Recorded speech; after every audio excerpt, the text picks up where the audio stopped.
শনিবার সাত সকালে অসম বাংলা সীমান্তের অসম ৩ আলী মোড় সংলগ্ন এলাকায় ভয়াবহ অগ্নিকাণ্ডের ঘটনায় চাঞ্চল্য ছড়িয়ে পড়ে এলাকায়। আগুনে পুড়ে ছাই হয়ে যায় প্রায় ৬টি দোকান। অগ্নিকাণ্ডের জেরে কয়েক লক্ষ টাকার ক্ষয়ক্ষতি হয় বলে জানা গেছে।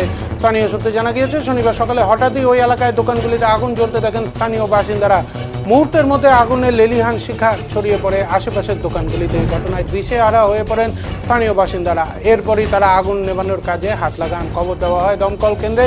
খবর পেয়ে তড়িঘড়ি ঘটনাস্থলে পৌঁছয় ধুবড়ী জেলার দমকলের একটি ইঞ্জিন এবং বক্সিরহাট দমকলের একটি ইঞ্জিন। এছাড়াও দ্রুত ঘটনাস্থলে পৌঁছয় বক্সিরহাট থানার পুলিশ ও ছাগলিয়া ফাঁড়ির পুলিশ ও দমকল কর্মীদের দীর্ঘ প্রচেষ্টায় অবশেষে আগুন নিয়ন্ত্রণে আসে। কিভাবে অগ্নিকাণ্ডের সূত্রপাত ঘটল তা এখনো স্পষ্ট নয়। বৈদ্যুতিক শর্ট সার্কিট থেকে এই ঘটনা ঘটেছে কিনা তা খতিয়ে দেখছে পুলিশ ও দমকল বাহিনীর আধিকারিকরা।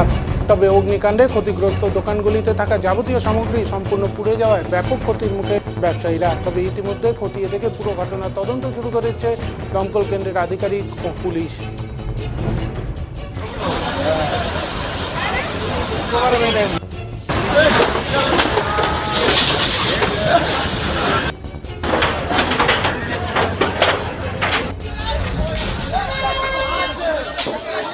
কি হয়েছে? এখানে আগুন লাগছে। কিভাবে? শর্ট সার্কিট হবে কারেন্টের। কয়টা দোকান পুরা গেছে? 5টা দোকান পড়া গেছে। 6টা দোকান পড়া গেছে। দোকান যে পুরা গেছে নামগুলো কি ওনাদের?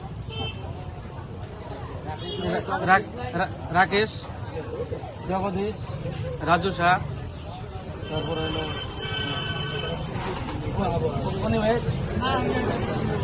আনুমানিক যে 6টা দোকান পুরা গেছে তাদের মাল কতগুলো ছিল? কয় লাখ টাকা? 12-13 লাখ টাকার মাল হবে সব দোকান মিলে। জায়গাটার নাম আসাম দিল্লি। কি হয়েছে? এখানে আগুন লাগছে।